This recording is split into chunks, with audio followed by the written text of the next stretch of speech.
Hello बच्चों, let's see the question. The question says surface tension is exhibited by liquids due to force of attraction between molecules of liquid. The surface tension decreases with increase in temperature and vanishes at boiling point. Right? तो इन्होंने कहा है surface tension क्यों होता है? It is due to the attraction between the molecule of liquid. और कहा है the surface tension decreases with increase in temperature and vanishes at boiling point. Given that the latent heat of vaporization for water is LV is equal to 540 kilocalorie per kg. The mechanical equivalent of heat, that is J joule, is equal to 4.2 joule per calorie. Density of water, that is rho W, is 10 to the power 3 kilogram per liter. The Avogadro number, that is Na, is 6.0 into 10 to the power 26 kilo mole inverse. And the molecular weight of water is given by Ma is 18 kg for 1 kilomole. Right. तो ये question में सारी values दे रखी है. यहाँ पर latent heat of vaporisation दे रखा है, डेंसिटी दे रखी है यहाँ पर, और 4.2 जूल पर कैलोरी ये यहाँ पर मैकेनिकल इक्विवेलेंट ऑफ हीट दे रखा है, और डेंसिटी वाटर दे रखी है, अवोगाद्रो नंबर दे रखा है, और मास वाटर भी दे रखा है. सो फर्स्ट पार्ट कहता है estimate the energy required for one molecule water to evaporate. Right. So सबसे पहले हम पार्ट फर्स्ट में फोकस करते हैं, then will move on further. So हमारा जो की कॉन्सेप्ट हो जाएगा यहाँ पर, that key concept will be, if we have to find the energy over here, so we can say that energy is U is equal to, so we are representing U as energy over here. So energy निकालने के लिए हम कह सकते हैं that energy U is equal to हो जाएगा mass of the water given over here, right? This is the molecular weight into the latent heat of vaporization required, okay, divide by the number of atom, or we can say it is divided by Avogadro number, and this much joule of energy is required over here. So this will be our key concept, right? So we can say that हम मान सकते हैं जो 1 kilogram water होता है, so let me start from here. So 1 kilogram of water, 1 kg of water requires energy that is equal to, उसको हम लिख सकते हैं LV किलो कैलोरी. राइट. अब इन्होंने कहा है कि कितना है Ma, जो हमें यहाँ दे रखा है मोलिकुलर वेट. सो Ma के लिए कितना हो जाएगा? सो Ma kilogram of water, Ma kg of water, उसके लिए हम ले सकते हैं, देखिए एक के लिए इतना था, तो Ma के लिए जो डायरेक्टली यूनिटरी मेथड लगा के ले सकते हैं MaLV किलो कैलोरी, इतना हो जाएगा. राइट. नाउ यहाँ पर पता है हमें कि Na यानी कि जो अवोगाद्रो नंबर होता है उतने नंबर ऑफ मॉलिक्यूल्स यहाँ पर मौजूद होंगे वाटर में. So we can say that since there are Na number of molecules in Ma kg of water, Na means Avogadro number and Ma means, as you had been given in the question, molecular weight of water. The energy required for to evaporate is, अब एक molecule के लिए अगर आप यहाँ पर निकालें तो सिंपली आप MaLV divide by Na, that is Avogadro number यहाँ पर लिख सकते हैं. तो आप वैल्यूज रख दीजिए यहाँ पर. सो U इज इक्वल टू हो जाएगा 18 इंटू 540 इंटू 4.2, कैलोरी को हम जूल में बदल रहे हैं, तो 4.2 10 की power 3 divide by Avogadro number 6 into 10 की पावर 6, ये एवोगाद्रो नंबर की वैल्यू होती है. जब हमने इसको सॉल्व किया तो यहाँ पर वैल्यू हमें मिली 90 इंटू 18 इंटू 4.2 इंटू 10 की पावर माइनस 23. फर्दर सॉल्व करने पर वैल्यू हो जाएगी ये 6.8 इंटू 10 की power minus 20 joule. So this is required for one molecule of water to evaporate. This is the energy required for one molecule of water to evaporate, and this is our answer for the part A over here. Now we'll move on to part B of the question.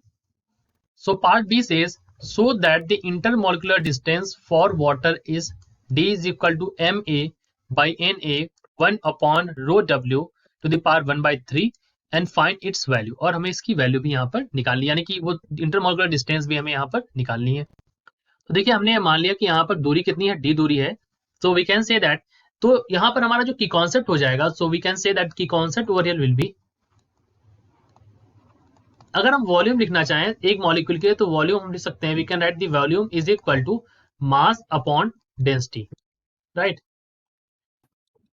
ये formula होता है volume का, इसी को हम यहाँ पर इस्तेमाल करेंगे. तो volume around one molecule will be, so we can say that the volume around one molecule, और उस वन मॉलिक्यूल के वॉल्यूम को हम रिप्रेजेंट कर सकते हैं डी क्यूब से. So we can say that D cube is equal to आपका हो जाएगा यहाँ पर मास अपॉन डेंसिटी तो होगा, तो यहाँ पर हम लिख देंगे रो डब्ल्यू, ये वाटर की डेंसिटी है यहाँ पर जैसा क्वेश्चन में बोल रखा है, और इसको आप डिवाइड कर देंगे अवोगाड्रो नंबर से भी, क्योंकि हम एक की बात करें तो अवोगाड्रो नंबर से इसको हमें डिवाइड करना पड़ेगा। This is the concept over here. जब आप इसको डिवाइड करेंगे तो ये इस फॉर्म में आ जाएगा, तो आप लिख सकते हैं डी की वैल्यू यहाँ से हो जाएगी M A by N A into 1 upon rho W to the power 1/3, right.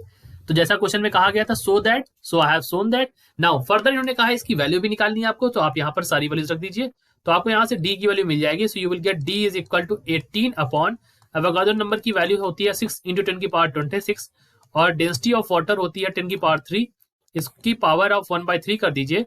सो ये कट जाएगा हमारा 6 1 जा 6 6 3 जा 18, और कटने के बाद आपको वैल्यू मिल जाएगी। You will get D is equal to 3.1 into 10 to the power -10 metre. तो this is the value of D over here, right. यही हमारा इंटरमोलिकुलर डिस्टेंस है, डी की वैल्यू यहाँ पर आ गई।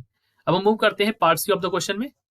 सो part C of the question says 1 gram of water in vapour state at 1 atm occupies 1601 centimetre cube. Estimate the intermolecular distance eight the boiling point in the vapour state. ये हमें यहाँ पर intermolecular distance निकालनी है eight the boiling point in the vapour state.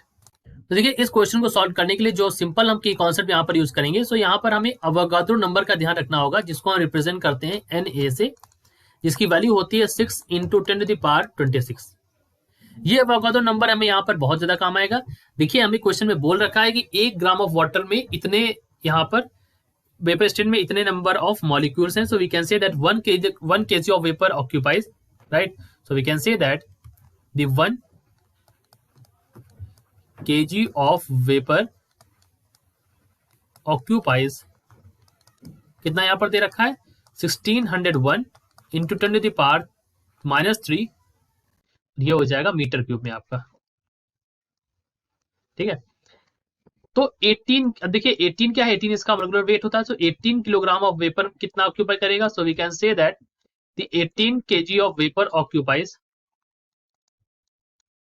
That is equal to 18 into 1601 into 10 to the power -3 metre cube, right. तो अब Avogadro number यानी कि Na के बराबर कितना होगा, तो यहां लिख सकते हैं, और we can say that this much of vapour is being occupied by Avogadro number, that is 6 into 10 की power 26 molecules occupies, we can write them 18 into 1601 into 10 to the power -3। तो अब हमें एक के लिए निकालना है। सो एक मॉलिक्यूल कितना ऑक्यूपाई करेगा। So we can say that 1 molecule occupies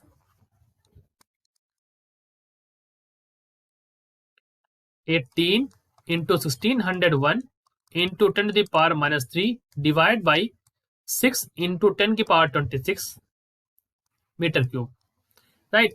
अब हम मान लेते हैं कि देखिए D1 हमारा अगर इंटरमोलिकुलर डिस्टेंस है, so if D1 is intermolecular distance, right, तो हमारी यहां पर D1 की वैल्यू क्या हो जाएगी। So we will get D1 is cube is equal to 3 into 1601 into 10 to the power -29। अब ये कहां से आया, हमने इसको सॉल्व कर लिया, जो ऊपर लिखा था इसी को हमने सॉल्व कर दिया, तो ये वैल्यू आ गई आपकी 10 की पावर -29, ये मीटर क्यूब में आ गया। अब यहाँ से अगर आपको D1 निकालना है तो आप इसको directly square to the power 1/3 कर देंगे, तो 1/3 करने पर क्या हो जाएगा, तो आपको मिल जाएगा 30 इंटू 1601, इसकी पावर 1/3 कर देंगे, और यहाँ पर 10 की पावर -30 को जब 1/3 करेंगे तो 10 की पावर -10 बचेगा। जब हमने इसको सॉल्व किया तो हमारी वैल्यू आ गई D1 की 36.3 into 10 to the power -10 metre, यानी कि 36.3 आर्मस्ट्रॉन्ग भी हम इसको बोल सकते हैं। ये हमारी इंटरमोलिकुलर डिस्टेंस आ गई at the boiling point in the vapour state. So this is the answer for the part C over here. Now we will move on to part D of the question.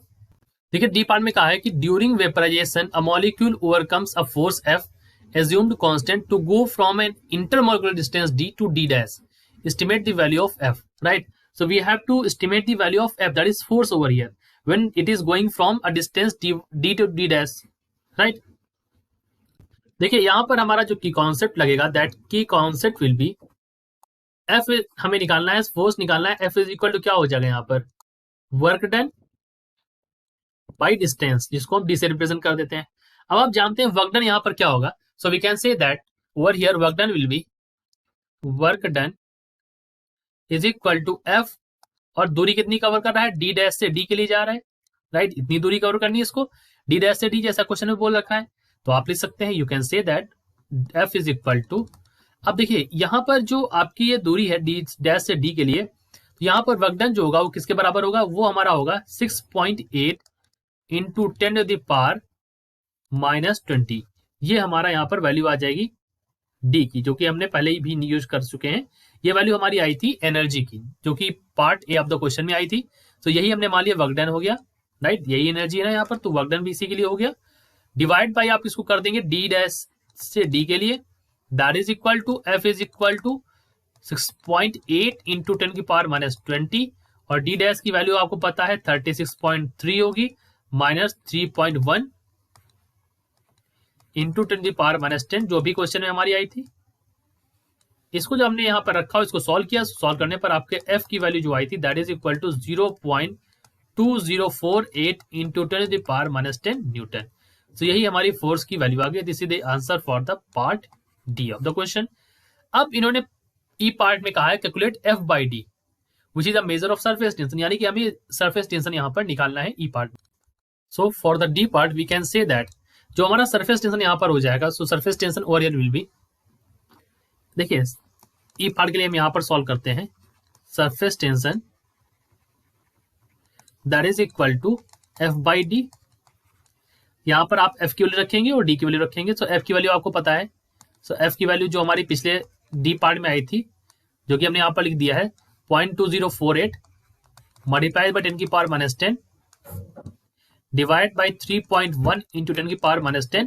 सो आपका ये power वाले जो है ये cut जाएंगे, तो आपको value यहाँ से मिल जाएगी, you will get surface tension as 6.6 into 10⁻⁻2, और ये हो जाएगा न्यूटन पर metre. So this is the value for the surface tension over here. अब हमने सारे के आंसर निकालिए। पार्ट ए का आंसर जो था हमारा वो ये था 6.8 into 10⁻⁻20 joule. The answer for the part B, जहां पर हमें इंटरमोगुलर डिस्टेंस पूछी थी और इसकी वैल्यू यहाँ पर हमें बतानी थी डी की वैल्यू, तो यहाँ पर ये वैल्यू आ गई। पार्ट सी में हमसे पूछा था यहाँ पर इंटरमोगुलर डिस्टेंस, जो की वैल्यू हमने यहाँ पर निकाल ली, और पार्ट डी के लिए हमसे फोर्स की वैल्यू पूछी थी, तो हमने बी और सी की वैल्यूज का यूज करके यहाँ पर फोर्स की भी वैल्यू निकाली थी, और ई पार्ट में भी हमने सरफेस टेंशन की वैल्यू यहाँ पर निकाली using the value from the part D. So these are our answers. I hope you understood it well. All the best.